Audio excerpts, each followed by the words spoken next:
Hello, and I would like to welcome you to our fifth installment of our online classes, a series of lessons for microbiology. If this is your first time in our channel, kindly like and subscribe if you find a liking to the contents of our videos. And to my students, don't forget to hit that notification bell in order for you to be notified every single time we are uploading new videos for our subject. With that, lesson number 5 will talk about your eukaryotic cells.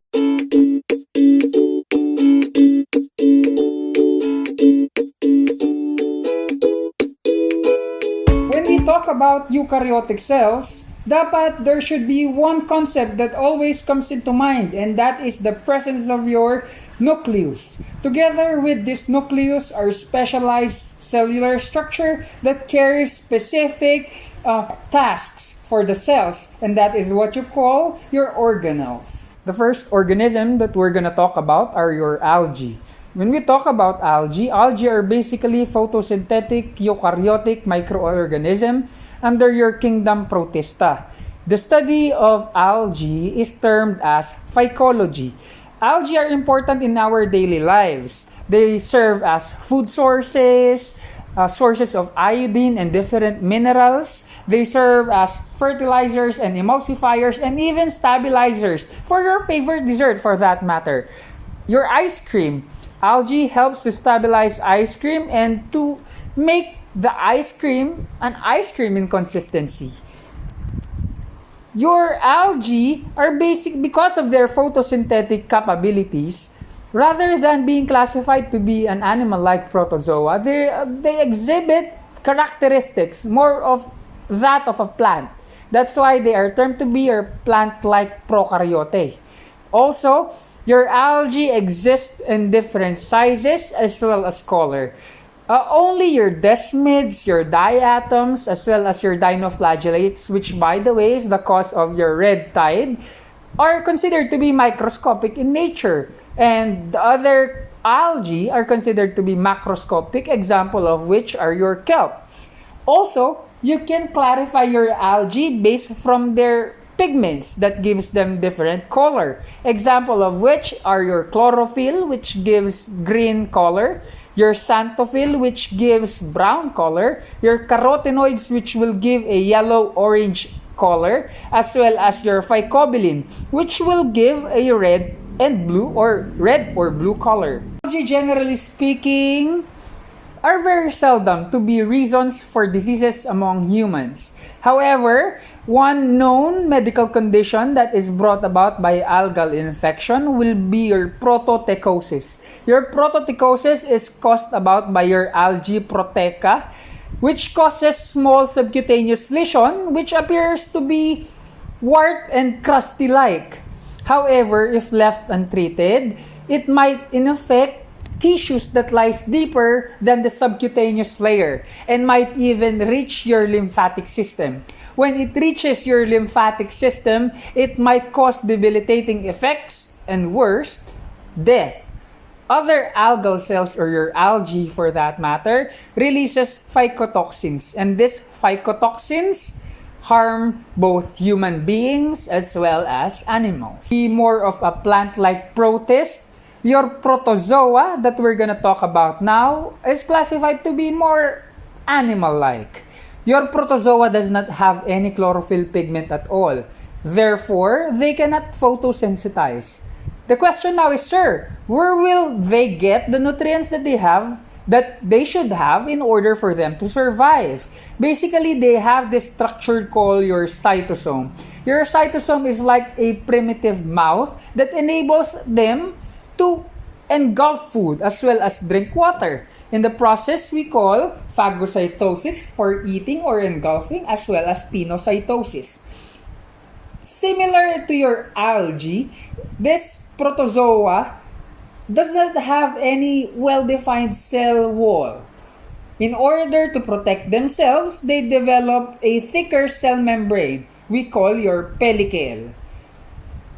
Different cycles are being undergone by your protozoa in order for them to develop as well as survive. It can basically be divided into two stages. First stage of the protozoal life cycle will be your trophocyte, wherein they are motile, they start feeding, and this is basically their breeding stage, where their number increases as well as they move from one place to the other. The other process for your protozoal life cycle will be your cyst cycle, wherein they basically become non-motile, meaning they are steady and non-moving, as well as dormant, and this is their survival stage. Also in this stage, despite them being non-motile, this is their infective stage, wherein this protozoa will now cause different diseases among human beings. Well, some protozoa are considered to be parasitic in nature, which we can say that they will require nutrients from host cells in order for them to survive. Example of which will be your malaria, the causes of your malaria, your giardiasis, as well as your African sleeping disease. Let's tackle them according to their medical significance. First, by classifying this protozoa according to their motility. Classification of your protozoa according to their motility will be your amoeba. Unlike different protozoa that will have cilia, will have flagella, your amoeba does not have these structures dedicated for its mobility. Rather, it developed a feet-like structures we now call as pseudopodia or false feet. This pseudopodia makes our amoeba very unique in nature because they move through what we call the amoeboid movement. The amoeboid movement will be facilitated by the extension of their pseudopods, after that pulling the rest of the cell towards the pseudopod. That's how amoeboid movement works. It's like as if they are doing the running man. Also, this pseudopods enables them to consume their food through the process of phagocytosis. For example, I am an amoeba. I will now see a food particle. I will start extending my pseudopods, encircling or surrounding my food particle. And again, through the process of phagocytosis, I will now take in that particular food particle that will serve as my nutrient source. An example of a disease caused about or brought about by your amoeba will be your amoebiasis or your amoebic dysentery. That is basically a disease condition of your GI system, the causative agent of which is your Entamoeba histolica. A worst manifestation of this is the appearance of what you call intestinal amoebic abscess. Ito yung grabing form ng iyong amoebiasis, also brought about by your Entamoeba histolica. Next will be your ciliates. These are protozoans that moves using hair-like structure we call as cilia. Among all the protozoa, they are considered to be the most complex in terms of their structure. One of the example of diseases or a disease that is brought about by ciliated protozoa or your ciliates will be your balantidiasis. Your balantidiasis is brought about by your Balantidium coli, which is again a ciliate. Next will be your flagellated protozoa. From the word itself, flagellated protozoa have flagella, enabling them to move from one place to the other. This flagella executes a whip-like motion, providing a wave-like action in order for these microorganisms to move about. Example of diseases brought about by your flagellated protozoa are your African sleeping sickness, which is basically caused about by your Trypanosoma brucei, transferred from one person to the other with the use or through the vector tsetse fly. You also have your Chagas disease brought about by your Trypanosoma cruzi. You have your trichomoniasis brought about by your Trichomonas vaginalis, as well as giardiasis brought about by your Giardia lambelia. I will not discuss or do an in-depth discussion about this disease condition. As of now, all you need to understand, this sickness are brought about by your flagellated protozoa, which are all displayed in your PowerPoint presentation. We have finished talking about pseudopodia or your amoeba, your flagellated as well as your ciliated protozoa. How about those protozoa that does not have any modes of motility? They are termed to be your sporozoa. Your sporozoa, again, lacks your pseudopods or false feet, your flagella, as well as your cilia. Example of the diseases that are brought about by your sporozoa are the following. You have your malaria, caused about by Plasmodium species, which is transferred from one person to the other through a bite of a female Anopheles mosquito carrying a blood that has this sporozoa or this Plasmodium species. You have your cryptosporidiasis. Your cryptosporidiasis is brought about by your Cryptosporidium parvum. You have your babesiosis brought about your Babesia species. You have your cyclosporiasis brought about by your Cyclospara cayatinensis, as well as toxoplasmosis brought about by your Toxoplasma gondii. Your next microorganism under the umbrella of your eukaryotic microorganism will be your fungi.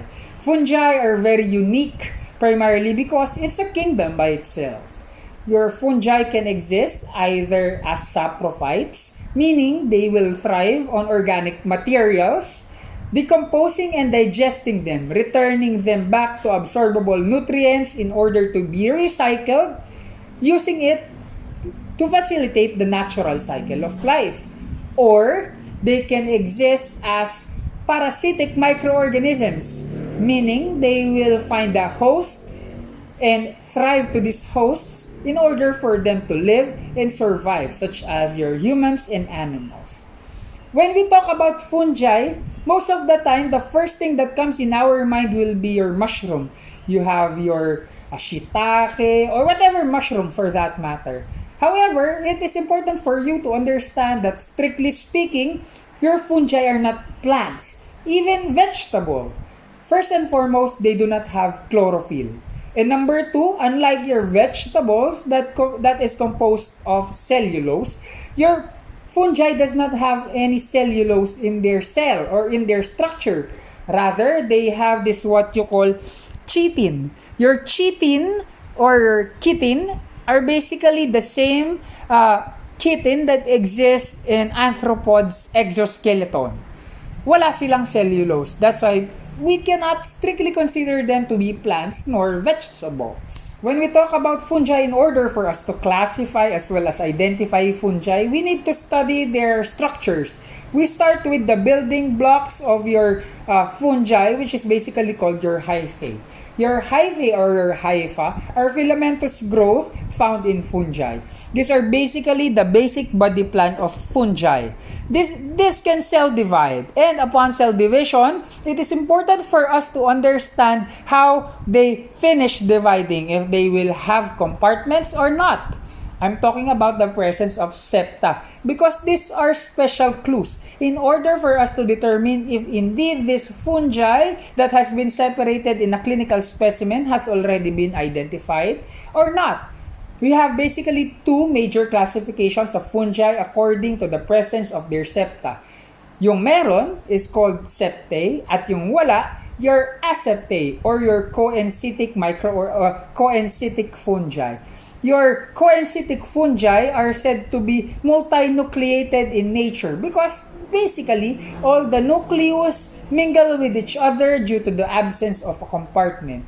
This is one of the very difference of a fungi from a bacteria because bacteria are generally all throughout unicellular. However, some fungi can exist as multicellular microorganisms.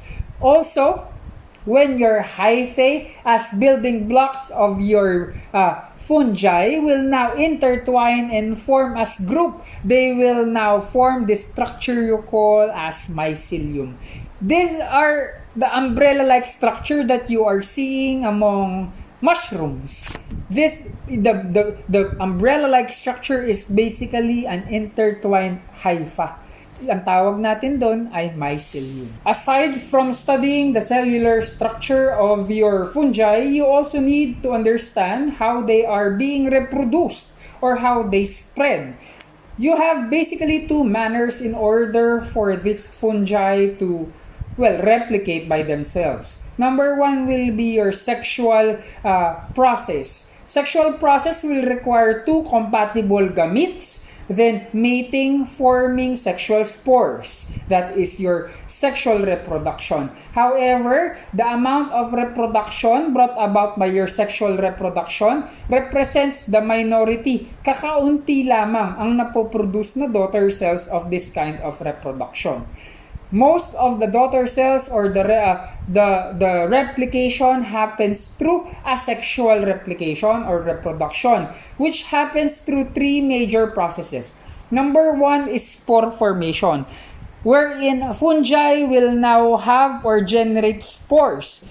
Spores are termed to be your conidia. Your conidia now will be carried through air, and when it lands on a particular fertilized environment or soil for that matter, it serves as a seed, planting a seed or a fungal seed in order for them to facilitate fungal growth. Ganon ang spore formation. You also have fragmentation. When we say fragmentation, china-chop natin. Your fungi are basically being fragmented. And from these fragments, sprout new fungi. Also, you have budding. If I am a fungal parental cell, I will now have a small protrusion. And this protrusion will now have my daughter cell. And after some time, after maturation, it will now produce a new fungal microorganism. Many fungi will have both sexual and asexual methods in order for them to replicate. These spores, similar to that of your endospores, enables these fungal spores to survive even in extreme environment and enables them to travel long distances. That's why if you will observe, fungi are almost visible everywhere you look, especially when you go hiking sa mountains. You will be able to see different species of fungi there because basically this spores enables them to be transferred from one geographical location to the other. Now that we know the different reproductive processes or modes of reproduction for fungi, we can now classify them. Your fungi are primarily classified into their phyla by their modes of sexual reproduction. We have your higher fungi as well as your lower fungi. When we say lower fungi or under your phylum on Mycota, you have there your Zygomycotina, which is also known as your conjugation fungi. These are your common bread molds that exists in breads that are, stuck in your refrigerator for some time. They basically will result to food spoilage. You also have your Chytridiomycotina or your zoospores. These are basically considered as untrue fungi. That's why if you are viewing your slides, you will not be able to see that particular group. You also have your phycomycocytes for your lower fungi. For your higher fungi or your Eumycota, you have there your Ascomycota, which are basically your sac fungi. You have there your Basidiomycota, your club fungi, both includes yeast and fungi that infects plants. It also includes the large fleshy fungi that we're gonna talk about later on, as well as your Deuteromycotina. Your Deuteromycotina are fungi that have no sexual reproduction or capability to sexually reproduce.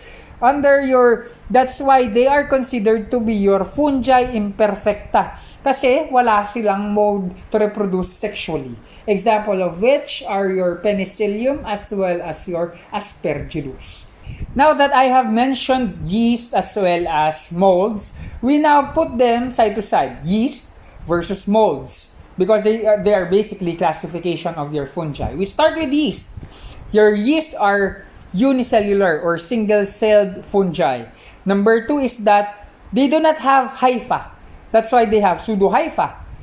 Let's talk about them not having hypha. Basically, they are not filamentous or elongated by structure. Rather, they are more rounded compared to your molds. Also, they have your chlamydospores, which are basically thick-walled spore-like structure present. Parang may budding present sa kanilang cell.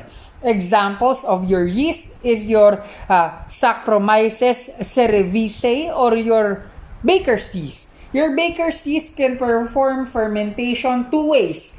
If they are exposed in an environment with oxygen, for example, you want to make that pandesal, and in that bread dough, you have included yeast. It will convert carbohydrates producing carbon molecules. These carbon molecules or carbon gases will now, these carbon dioxide gases will now cause the rise of your dough. Kaya they are effective as leavening agents. Yeast can also perform fermentation in an environment that is considered to be anaerobic, meaning no oxygen at all. This is what happens sa ating mga wine. If your yeast that are usually present in the skin of grapes will be kept in an unoxidized environment, on anaerobic environment, they will convert sugar into alcohol. That's why it makes grape juice into grape wine. Another examples of your yeast are your Candida albicans, which was mentioned a while ago, that causes candidiasis, as well as Cryptococcus neoformans. Your Cryptococcus neoformans is also another disease-causing fungi for human beings. Yeast can also exist as colony.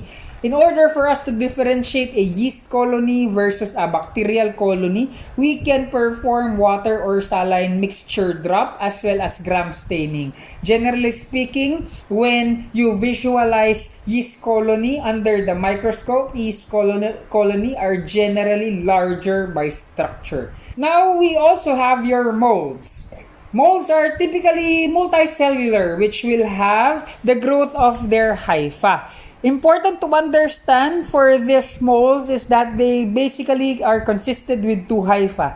The hyphae that is visible, as well as the hyphae that lies deep underground. Your aerial hyphae, or basically the visible hyphae, lies above the surface where molds are growing. Your substrate or your vegetative hyphae lies beneath the surface. Reproduction through spore formation can be either sexual or asexual for molds, taking place mostly on their aerial hyphae. That's why their aerial hyphae or that exposed hyphae is also called as their reproductive hyphae, because again, it is the area where most reproduction or spores are being formed. A lot of fungi are clinically important due to their ability to produce different chemicals such as your antibiotics. Well, in fact, your penicillium as well as your cephalosporium, which are basic patents for your different antibiotics, were products of fungi or molds for that matter. Today, to increase the spectrum and activity of these antibiotics, different pharmaceutical companies alters the chemical or the cellular structures of this fungi in order to produce synthetically prepared penicillin, ampicillin, amoxicillin, and carbenicillin. All of these are significant antibacterial agents that we are now using in the current practice of medicine. Some molds are produced in large quantities, enabling them to generate different enzymes, even citric acids as well as organic acids, making them very useful in our everyday lives. Next classification will be your fleshy fungi. Generally speaking, your fleshy fungi are not considered to be microscopic because these are the fungi that you usually can see when you go hiking. For examples, you have your mushrooms, toadstool, puffballs, as well as bracket fungi.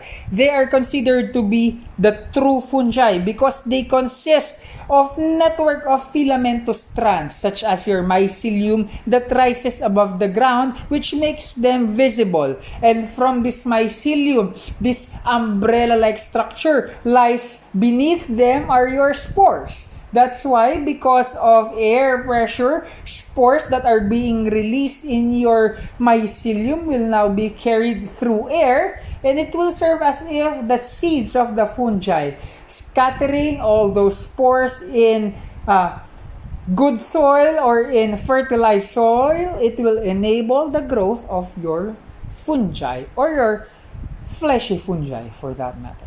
Aside from the pharmacological advancements brought about by fungi or fungal products, we need to understand fungi and how they cause diseases. That's why we need to understand the following terms. Number one will be your blights and rusts. These are basically plant diseases. Sakit ng halaman that is caused by fungi.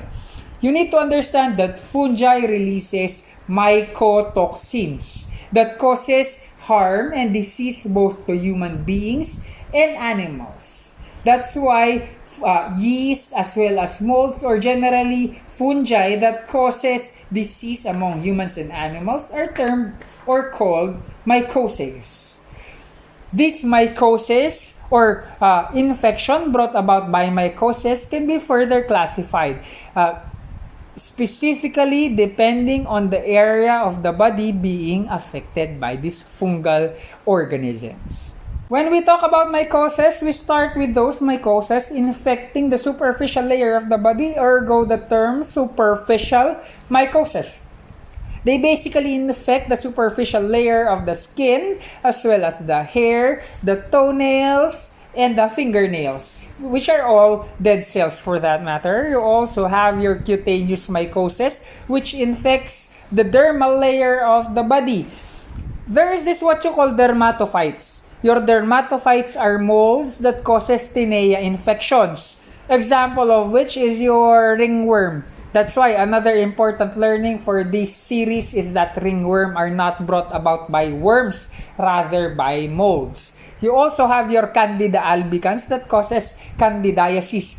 Your Candida albicans are usually present in the mucous membranes of the body found in your mouth, gastrointestinal area, as well as your genitourinary area. However, if bacteria that limits growth of these fungi are now being diminished or they are being degenerated, infection in this area might result.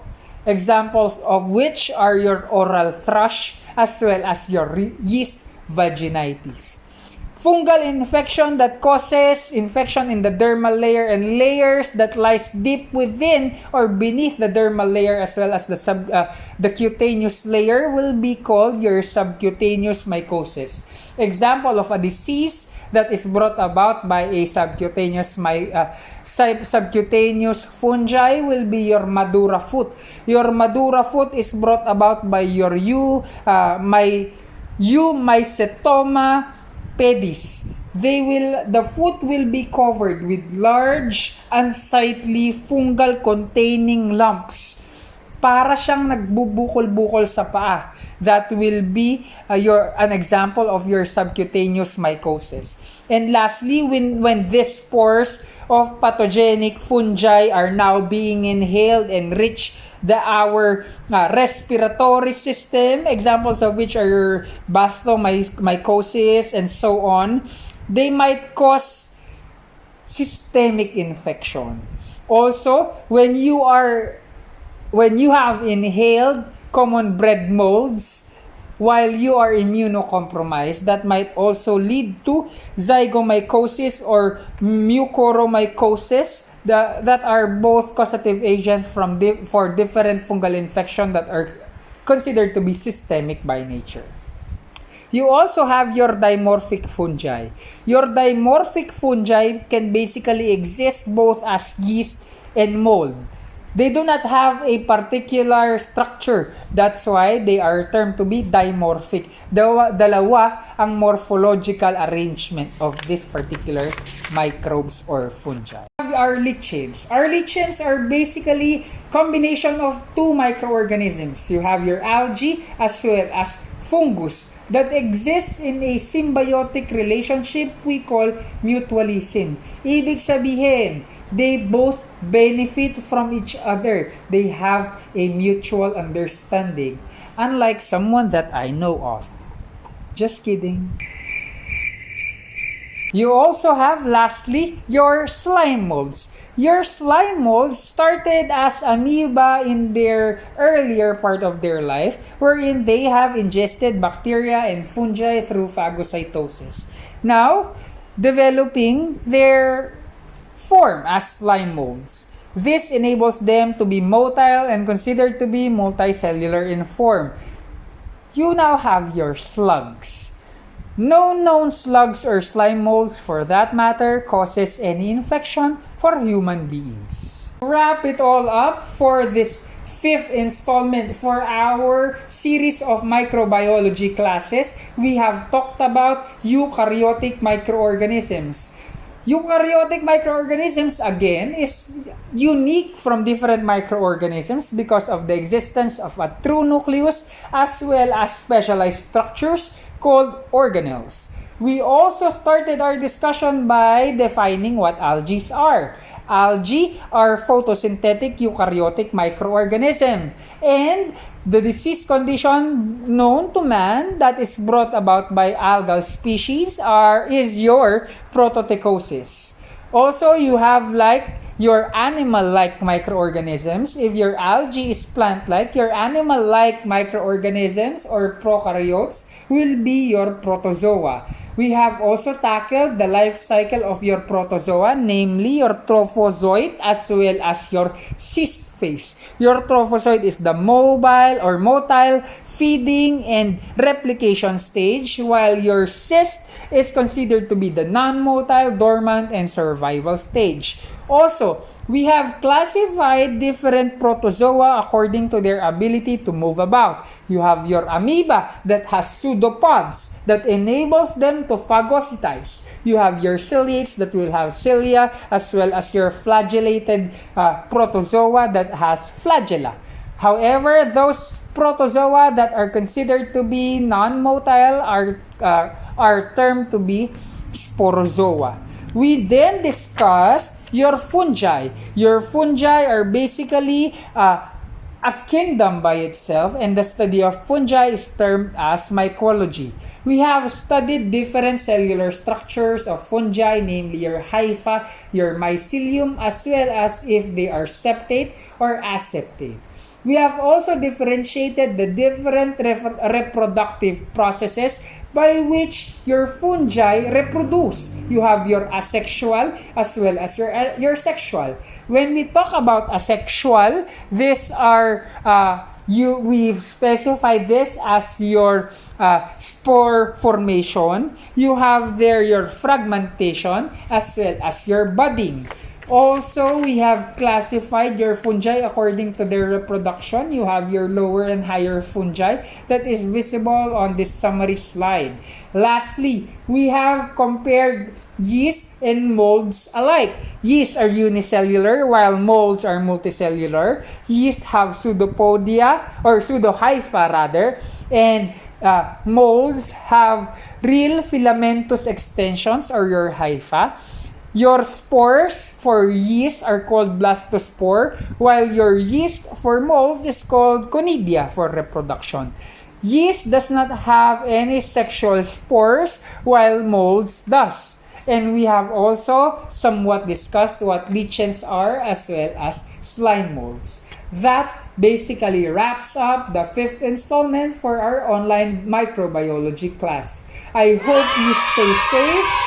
God bless everyone, and I would like to remind you that learning is always a fun experience.